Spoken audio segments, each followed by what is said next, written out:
ஒரு கம்பெனி முடியாத ஒன்ன சாதிக்கணும்னு நினைக்குது. அதுவும் எப்போ தெரியுமா? வளங்கள் ரொம்ப கம்மியா, கட்டுப்பாடுகள் ரொம்ப அதிகமா இருந்த ஒரு காலத்துல.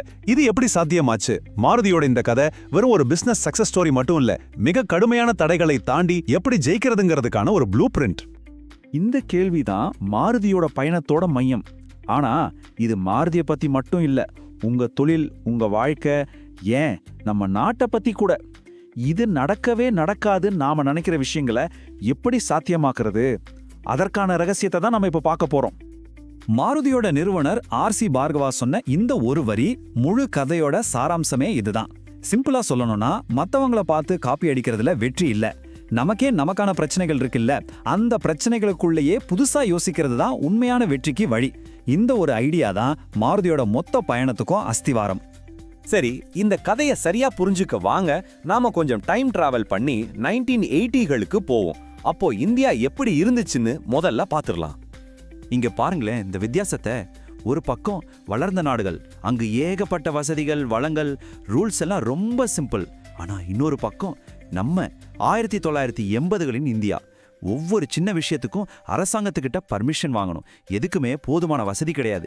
இப்படி ஒரு சூழ்நிலையில ஒரு புது கார் கம்பெனியை ஆரம்பிக்கிறத பத்தி யாராவது யோசிக்க முடியுமா? சான்ஸே இல்ல. ஆனா அவங்களோட இலக்கு இதுதான். இந்த மாதிரி கட்டுப்பாடுகள் நிறைஞ்ச ஒரு நாட்டுல சாதாரண ஜனங்களுக்காக நம்பகமான, அதே சமயம் மலிவான ஒரு காரை உருவாக்கணும். யோசிச்சு பாருங்க, இது வெறும் ஒரு காரை உருவாக்குற பிளான் இல்ல, ஒவ்வொரு இந்திய குடும்பத்தோட கனவை நனவாக்குற ஒரு பெரிய முயற்சி. இவ்ளோ பெரிய சவால்களுக்கு நடுவுல அந்த முதல் அடியை எப்படி எடுத்து வச்சாங்க? ஆச்சரியமா இருக்குல்ல. அது ஒரு பார்ட்னர்ஷிப் மூலமா தான் சாத்தியமாச்சு. யோசிச்சு பாருங்க, ஒரு பக்கம் நம்ம இந்திய அரசு நிறுவனம், இன்னொரு பக்கம் ஜப்பானோட சுசுகி. ரெண்டும் ஒன்னு சேருது. ரெண்டுமே டோட்டலா வேற வேற கல்ச்சர். அப்போ எல்லாரும் என்ன நினைச்சாங்க தெரியுமா? இது செட்டே ஆவாதுப்பா, கவர்மெண்ட் கம்பெனியோட அந்த மிதுவான போக்கும் ஜப்பான்காரங்களோட அந்த வேகமும் எங்க செட் ஆக போகுது? இதுதான் எல்லார் மனசுலயும் இருந்த கேள்வி.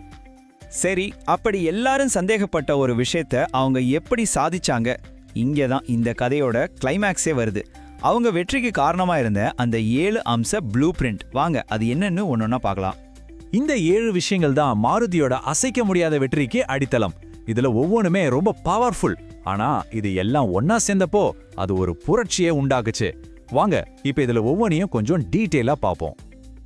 இதுதான் எல்லாத்துக்கும் பேஸ். அவங்க எந்த ஒரு பிரச்சனையும் தடையா பார்க்கல, ஒரு வாய்ப்பா பார்த்தாங்க. பணம் இல்லையா? ஓகே, எப்படி கம்மியான செலவுல செய்யறதுன்னு யோசிச்சாங்க. சரியான இன்ஃப்ராஸ்ட்ரக்சர் இல்லையா? சரி, இருக்கிறத வச்சு எப்படி புதுசா ஒரு வழியை கண்டுபிடிக்கிறதுன்னு யோசிச்சாங்க. இந்த மைண்ட் செட்ல ஆரம்பிச்சது தான் அவங்களோட முதல் வெற்றி. இதுதான் மாருதிய மக்களோட காரா மாத்துச்சு. அவங்க சும்மா ஒரு காரை விக்கல, முதல் தடவையா ஒரு இந்திய குடும்பத்துக்கு, டேய் நம்மளாலையும் கம்மி விலையில ஒரு நல்ல குவாலிட்டியான பொருளை வாங்க முடியும், அதுக்கு சர்வீஸும் சூப்பரா கிடைக்குங்கிற நம்பிக்கையை கொடுத்தாங்க. அந்த நம்பிக்கை தாங்க இன்னைக்கு வரைக்கும் அவங்கள நிப்பாட்டி வச்சிருக்கு. அந்த பார்ட்னர்ஷிப் எப்படி ஜெயிச்சது தெரியுமா? ஒரு கல்ச்சர் இன்னொரு கல்ச்சரை அடக்க பார்க்கல, ரெண்டுலயும் இருக்கிற பெஸ்ட்டை எடுத்துக்கிட்டாங்க. ஜப்பானோட மேனுஃபேக்சரிங் டிசிப்ளின், நம்ம இந்தியர்களோட மார்க்கெட்டை புரிஞ்சுக்கிற அந்த அறிவு, இந்த ரெண்டும் சேர்ந்த ஒரு கலவை தான் அவங்களோட சக்சஸ் ஃபார்முலா. ஆனா இவ்ளோ பெரிய மாற்றங்களை கொண்டு வர வெறும் பிளான் மட்டும் பத்தாது இல்லையா? அதை செயல்படுத்த ஒரு பவர்ஃபுல்லான லீடர்ஷிப் வேணும். மாருதியில லீடர்ஷிப்புங்கிறது வெறும் ஒரு போஸ்ட் கிடையாது, அது அவங்க கம்பெனியோட கல்ச்சராவே இருந்துச்சு.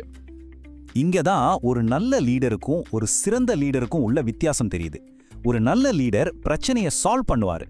ஆனா ஒரு சிறந்த லீடர் நாளைக்கு எந்த பிரச்சனை வந்தாலும் அதை சால்வ் பண்ற மாதிரி ஒரு சிஸ்டத்தை உருவாக்குவாரு. அவங்க ஷார்ட்கட்டை தேட மாட்டாங்க, நீண்ட கால வளர்ச்சிக்கு ஒரு பாதையை உருவாக்குவாங்க. மாருதியோட பார்வை அவங்க ஃபேக்டரியோட முடியல, அவங்க வெறும் காரை மட்டும் உருவாக்கல, அந்த காரை உருவாக்குறதுக்கான ஒரு முழு லோக்கல் எக்கோசிஸ்டத்தையே உருவாக்கினாங்க. ஸ்பேர் பார்ட்ஸுக்காக வெளிநாடுகளை நம்பி இருக்கிறத குறைச்சாங்க, நம்ம ஊர் கம்பெனிகளை வளர்த்து விட்டாங்க. இதனால மாருதி மட்டும் வளரல, அதை சுத்தி இருந்த பல இந்திய கம்பெனிகளும் சேர்ந்து வளர்ந்துச்சு. அப்போ மாருதியோட கதை நமக்கு என்ன சொல்ல வருது? இது வெறும் ஒரு கார் கம்பெனியோட சக்சஸ் ஸ்டோரி மட்டும்தானா? இல்லவே இல்ல. இதுல இருந்து நாம கத்துக்க வேண்டிய பாடங்கள் என்ன? அப்படின்னா மாருதிங்கிறது வெறும் ஒரு கார் கம்பெனி தானா, இல்ல அதுக்கும் மேல ஏதாவது இருக்கா? இதுதாங்க அந்த கேள்விக்கான பதில். மாருதியோட கதைங்கிறது பிசினஸ் மூலியமா ஒரு நாட்டையே எப்படி உருவாக்குறதுங்கிறதுக்கான ஒரு ப்ளூ பிரிண்ட். ஒரு கம்பெனி வெறும் லாபம் மட்டும் சம்பாதிக்காம எப்படி ஒரு நாட்டோட வளர்ச்சிக்கும் லட்சக்கணக்கான மக்களோட வாழ்க்கைக்கும் ஒரு காரணமா இருக்க முடியுங்கிறதுக்கு இதுதான் பெஸ்ட் எக்ஸாம்பிள். சரி, இப்போ இந்த கேள்வி உங்களுக்காக. மாருதி அன்னைக்கு சாத்தியமாக்கின மாதிரி இன்னைக்கு நம்ம முன்னாடி இருக்கிற இது நடக்கவே நடக்காதுன்னு சொல்ற பிரச்சனைகள்ல எதை சரி பண்ண இந்த ப்ளூ பிரிண்ட் உதவுன்னு நீங்க நினைக்கிறீங்கன்னு யோசிச்சு பாருங்க.